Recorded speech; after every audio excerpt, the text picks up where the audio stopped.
اعوذ باللہ من الشیطان الرجیم بسم اللہ الرحمن الرحیم ولا يحسبن الذين يبخلون بما آتاهم الله من فضله هو خيرا لهم، اسی طرح نہ سمجھے وہ لوگ کہ جو بخل کر رہے ہیں اس مال کے ساتھ جو اللہ نے انہیں دیا ہے اپنے فضل میں سے کہ یہ ان کے لیے خیر ہے۔ ظاہر بات ہے جب جنگ احد کے لیے تیاری ہو رہی ہوگی، حضور نے کہا ہوگا کہ لاؤ بھائی لوگ اب کچھ پیسے دیں، کچھ مال و اسباب جمع کریں تاکہ اسباب جنگ جو ہے وہ فراہم کیے جائیں۔ اب جو ان میں سے غنی تھے انہوں میں سے جن لوگوں نے بخل کیا اب ان پر اشارہ ہو رہا ہے کہ انہوں نے بخل کر کے بچا لیا، وہ یہ نہ سمجھے کہ یہ کوئی اچھا کام کیا ہے۔ وَلَا يَحْسَبَنَّ الَّذِينَ يَبْخَلُونَ بِمَا آتَاهُمُ اللَّهُ مِنْ فَضْلِهِ، اللہ نے اپنے فضل سے انہیں جو کچھ عطا کیا ہے اب اس میں بخل سے کام لے رہے ہیں کہ وہ ان کے لیے اچھا ہے، بل هو شر لهم، یہ ان کے لیے بہت برا ہے۔ سَيُطَوَّقُونَ مَا بَخِلُوا بِهِ يَوْمَ الْقِيَامَةِ، اسی مال کے توق بنا کر ان کے گردنوں میں پہنائے جائیں گے قیامت کے دن جو بخل انہوں نے کیا تھا۔ وَلِلَّهِ مِيرَاثُ السَّمَاوَاتِ وَالْأَرْضِ، اور آسمانوں اور زمین کی وراثت بالآخر اللہ ہی کے لیے ہے۔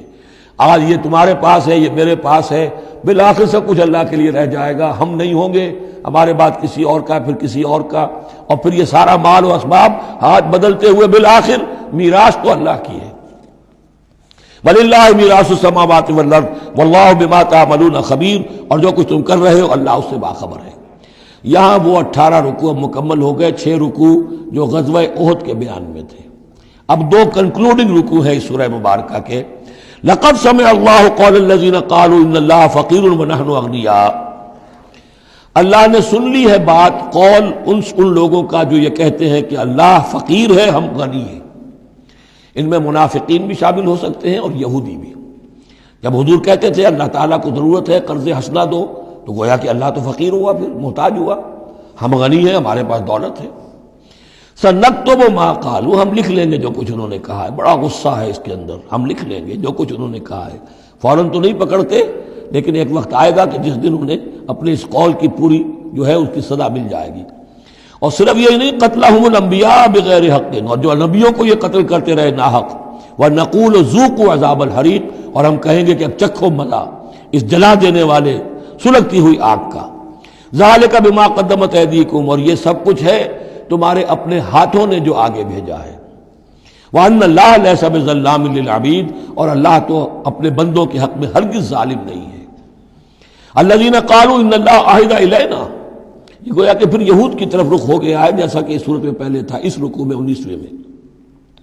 جو لوگ یہ کہتے ہیں کہ اللہ نے ہم سے ایک عہد لے لیا تھا، اللہ نؤمن لرسول حتی یاتینا بقربان تاکلہ النار، کہ ہم کسی رسول پر ایمان نہ لائیں جب تک کہ وہ ایسی قربانی پیش نہ کرے جسے آگ کھا جائے۔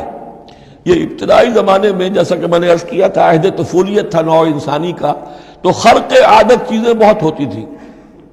ان میں سے ایک بات یہ بھی تھی یہود کے ہاں ابتدائی دور میں کہ اگر کوئی شخص قربانی پیش کرتا ہے اللہ کی جناب میں، کوئی بچڑا اس نے ذبح کیا، پیش کر دیا، اللہ کے لیے صدقہ کیا، نذر کیا ہے، تو آسمان پر سے ایک آگ اترتی تھی جو اسے بھسم کر دیتی تھی۔ یہ علامت ہوتی ہے اس کی کہ یہ قربانی قبول ہو گئی۔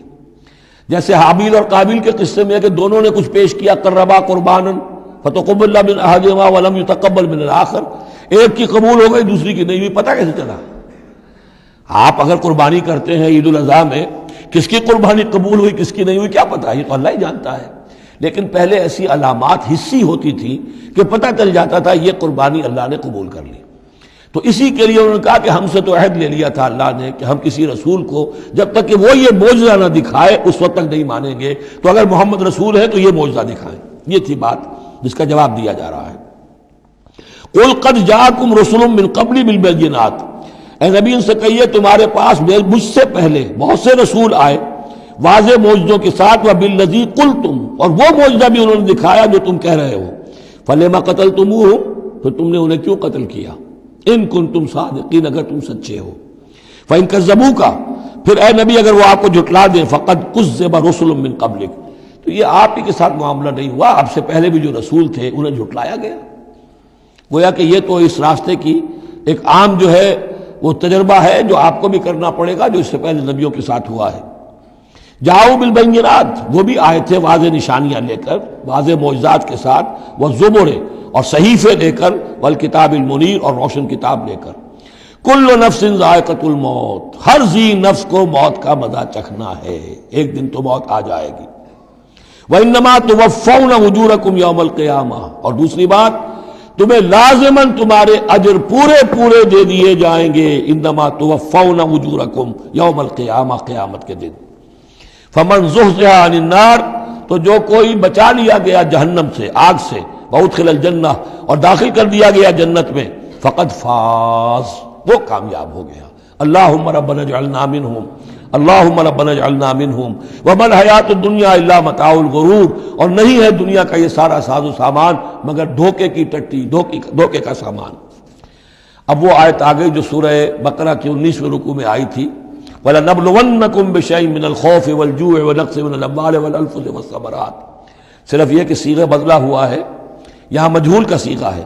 لَتُبْلَوُنَّ فِي أَمْوَالِكُمْ وَأَنفُسِكُمْ، اے مسلمانوں دوبارہ کان کھول کے سن لو، تمہیں لازماً آزمایا جائے گا، تمہارے مالوں میں بھی اور تمہاری جانوں میں بھی۔ وَنَقْصٍ مِّنَ الْأَمْوَالِ وَالْأَنفُسِ وَالثَّمَرَاتِ، یہ آنا ہے، کان کھول کر سن لو۔ یہ پھولوں کی سیج نہیں ہے، یہ کانٹوں بھرا بستر ہے۔ جنت لینی ہے تو یہ نہیں ٹھنڈے ٹھنڈے اور بغیر تکلیفیں اٹھائے تمہیں جنت مل جائے گی۔ ام حسبتم ان تدخلوا الجنہ ولا تسمعن من الذين اوتوا الكتاب من قبلكم ومن الذين اشركوا اذى كثيرا، اور تمہیں لازماً سننی پڑے گی ان لوگوں سے بھی کہ جنہیں تم سے پہلے کتاب دی گئی تھی، اور ان مشرکین سے بھی اذًا کثیرا، بڑی تکلیف دہ باتیں سننی پڑیں گی۔ سنو اور صبر کرو، جیسے حضور سے ابتدا میں کہا گیا تھا وَاصْبِرْ عَلَىٰ مَا يَقُولُونَ وَاهْجُرْهُمْ هَجْرًا جَمِيلًا، جو کچھ یہ کہہ رہے ہیں سنیے اور صبر کیجیے۔ اور ہمیں خوب معلوم ہے، کسی نے آ کر کہہ دیا مجنون ہے، کسی نے کہہ دیا شاعر ہے، کسی نے کہا ساحر ہے، کسی نے کہا مسحور ہے۔ وَلَقَدْ نَعْلَمُ أَنَّكَ يَضِيقُ صَدْرُكَ بِمَا يَقُولُونَ، اے نبی ہمیں خوب معلوم ہے کہ جو کچھ یہ کہہ رہے ہیں، جو کچھ آپ کو سننا پڑ رہا ہے ان کی زبانوں سے، اس سے آپ کا سینہ بھیجتا ہے، آپ کو تکلیف پہنچتی ہے، لیکن صبر کیجیے۔ وہی بات ہے جو کہی جا رہی ہے مسلمانوں سے، وَإِن تَصْبِرُوا وَتَتَّقُوا فَإِنَّ ذَلِكَ مِنْ عَزْمِ الْأُمُورِ، اور اگر تم صبر کیے رہو گے، ثابت قدم رہو گے اور تقویٰ کی راہ اختیار کیے رکھو گے، فَإِنَّ ذَلِكَ مِنْ عَزْمِ الْأُمُورِ، تو یہ بڑے ہمت کے کاموں میں سے ہے۔ صدق اللہ العظیم۔